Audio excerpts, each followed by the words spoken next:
Të nderuar pjesëmarrës. Sot në referatin ton do të ndalemi në 5 pika kryesore. Unë i kam cilësuar 5 madhështit e arta mbar kombëtare arbërore, të cilat janë ardhja e klerit katolik në Arbër viti 1050 dhe kisha e parë katolike në Arbër viti 40. Rishkollëshkrimi i gjuhës shqipe në Latjo të Laqit në Kurbin me 20 prill 1123 në kishën e Shenmërisë në Latjo. Shpallja e pavarësisë së Arbrit me 1190 në Latjo të Laqit në Kurbin me 20 prill 1190. Formimi i shtetit të parë nacional Socialkom i Arbrit me 20 prill 1190 për në Laq. Unë kam shtuar këtu nga planifikimi se e kam pa të arsyeshme sepse nuk shkonin këto pak të shtesë që kam bëun, por shkurtazi 30 madhështi të arta etnohistorike mbar kombëtare që vinë nga zona e Kurbinit. Të nderuar ekselente dhe ekselent të akademisë tonë. Faleminderit që jeni sot në këtë simpozium shkencor akademik jubilar të organizuar nga Akademia Shkencore Rranjë Tona në Tiranë, mbi 5 eventet kryesore të arta etnohistorike mbar kombëtare, të cilat shpalosen sot për herë të parë në histori nga ana jonë, marrë këto nga 10 arkivat më të mëdha të botës për Arbrin nëpërmjet 100 linkeve arkivore. Si në Shqipëri, në Urbinët Italisë, në Vatikan, në Gjermani, në Stamboll, në Austri, Hungari, Zagreb, Rusi, Turqi, Greqi e gjithë. Ne sot me qëllimin e mirë që ju të mos lodheni duke dëgjuar gjatë, unë referatin tim sot në këtë simpozium shkencor akademik do ta kem pak si të përmbledhur, por për probleme të mëdha mbar kombëtare të pathanakur. Sot në këtë ditë të artë mbar kombëtare, këto madhështi jam munduar që t'i përmbledh shkurtazi në 5 evente kryesore. Së parit, me një qëllim të caktuar që ne t'i fiksojmë si data të arta mbar kombëtare. Vërtet, shumica këtyre kanë ndodhur në Kurbin, po këta kanë të bëjnë me Arbrin, e Arbri është Shqipëria. Mos t'i marrin njerëzit që janë të një regionit të vetëm. Pra, ne sot së parit do të flasim shumë shkurt në rastin e 2016 vjetorit të ardhjes në Arbër të klerit katolik në vitin 1050 dhe kisha e parë katolike në Arbër vitin 40. Së dyti, 903 vjetorin e rishkollëshkrimit gjuhës shqipe në Kurbin që në vitin 1123 në Latjo të Laqit në Kurbin. Së treti, 836 vjetorin e shpalljes së parë të pavarësisë së Arbrit me 20 prill 1190 në Latjo të Laqit në Kurbin. Së katërti, 836 vjetorin e formimit të shtetit të parë nacional social kombëtar të Arbrit me 20 prill 1190 por në Latjo të Arbrit. Se dhe së pesti, shkurtazi do t'ju japim, mos u shqetësoni, 30 madhështit e arta etnohistorike mbar kombëtare kurbinase të ndodhura në laq të Kurbinit. Provuar këto,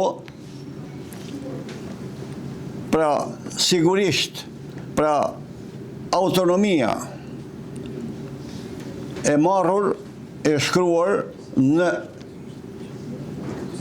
thënësit e albanologjisë nga teologët arbëror në Raguzot Italisë. Sekundë shikohet, edhe njohjen e shtetit parë të shqiptarëve e bëri kleri katolik. Krijimi i një shteti i ri nacional Socialkom të Arbrit krijoi mundësinë që rasa jonë të konsolidonte qasa kohe dy probleme shumë të rëndësishme mbar kombëtare. Ruajtja e identitetit kombëtar rasor arbror dhe së dyti ruajtjen e sovranitetit të pjesës së coptuar të lirisë nga fisët skllave të ardhur nga brigjet e fyldishta të maleve të Karpateve që në vitin 325 në Iliri, pjesë kjo që ishte emërtuar Principata e Arbrit. Dhe e treta, ky sistem i ri qeverisës të popullit arbror aso kohë krijoi mundësinë e ruajtjes së sovranitetit toksor të Arbrit të mbetur nëpërmjet krijimit të Shtetit Nacional Social Kombë të Arbrit më 1190. Këto e 836 vite, e kjo vërtet është një vlerë e artë mbar kombëtare që duhet rikujtuar nga të gjithë shqiptarët e kutonodhur. Fakti është se për 82 vitet qeverisës arbrore nga ky shtet i ri, gjendja social mbar kombëtare ashtu edhe ajo demografike sociale ndryshoi pozitivisht në rritje dhe u ruajt i paprekur sovraniteti dhe identiteti mbar kombëtar i Arbrit.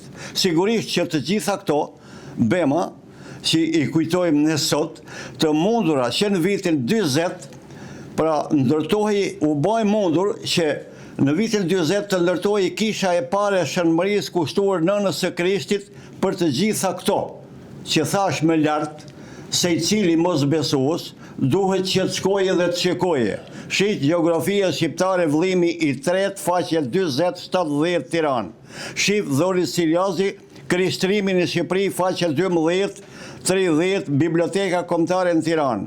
Shif gjithashtu Direktorium an Pasagion Fakenta, libri i parë, pjesa e 8, Arkivi Qendror në Vatikan, Rom, faqe 720-730. Si mbas materialeve të marra nga Arkivi i Vatikanit theksohet se mbasardhjes në kishën e Shënmërisë në Latjo të Laçit të këtij peshqvit Kurbinas Gjeç Vlaçi, i shkolluar në Rom, fill mbas 2 vitesh me porosi nga Vatikani atyri hap shkolla shqipe në Latjo të Kurbinit me 20 prill 1123 nga multit e kësaj kishe, së këndemi kuptohet se Kurbini dha kombit vet aso kohë që nga viti 1123 deri në vitin 1641 pas një shkputje për 518 vite rreth shkollë shqipe dhe kjo mundsoi që ne sot të gëzojmë në vitin 2026 një vjetërsi arsimimit të popullit arbror prej 903 vitesh gjuhë shqipe të shkruar në kishën e Shënmërisë në Sebastian të Laçit në Kurbin, e kjo vërtetohet historikisht. Shih Direktorium an Pasagion Fakenta, libri i parë, pjesa e 8, Arkivi Qendror në Vatikan, Rom. Shih Marim Bici, Relacioni Kishtare të vitit 1610, volumi i parë, dokumenti 2, faqe 49-221, Arkivi i Vatikanit në Rom. Përveç se këtyre fakteve të gjitha këto fakte, ne i dëshmon edhe një fakt i lënë shkruar nga një murg anonim në Arkivin e Vatikanit kur thotë se në kishën e Shënmërisë në Latjo të Laçit në Kurbin gjatë gjithë periudhës së mëhershme para vitit 1123 e deri në vitin 1641 për 518 vite ka funksionuar mësojtoria gjuhës shqipe për fëmijët e dinastisë Kurbinase ndërkështilla, e cila nxirrte seminarist, pra mësues, për të mësuar popullit të shkruarit e shqipes. Kjo mësojtore ju mësonte fëmijëve shkrim, këndim, aritmetik dhe astronomi. Këtu duket se kjo shkollë ishte kombëtare, shkencore dhe jo fetare. Shih shënim i murgut anonim Vatikan Relacioni Kishtare të vitit 1641, volumi 2, faqe 249-301. Çuditërisht, dëshmini e shkollëshkrimit shqiptarëve që në atë kohë e theksojnë edhe poshtuesit tanë 500 vjeçar turq, teksa skeptikët tanë të sotshëm këtu në Shqipëri fatkeqësisht nuk duan ta quajnë shkollë, por analfabetizëm. E kjo nuk është e ndershme dhëtarisht, sepse edhe kronistët osman poshtues të asokoshëm mbas vitit 1350 ta theksojnë në arkivat e tyre se rasa shqiptare që në mesjetën e hershme ka patur shkollën e vetë shqipe, që ju mësonte fëmijëve ndërkështjella, shkrim, këndim, aritmetik dhe astronomi të stërholluar, sepse, siç duket, ata kur pushtuan arbrin e gjetën shkollën shqipe të ngritur. Shif, Arkivi Qendror i Istanbulit, burime osmane të shekullit 15, kopje origjinale defterit vilajetit të Dibrës, Dolgeborgës dhe Rijekës, vëllimi i parë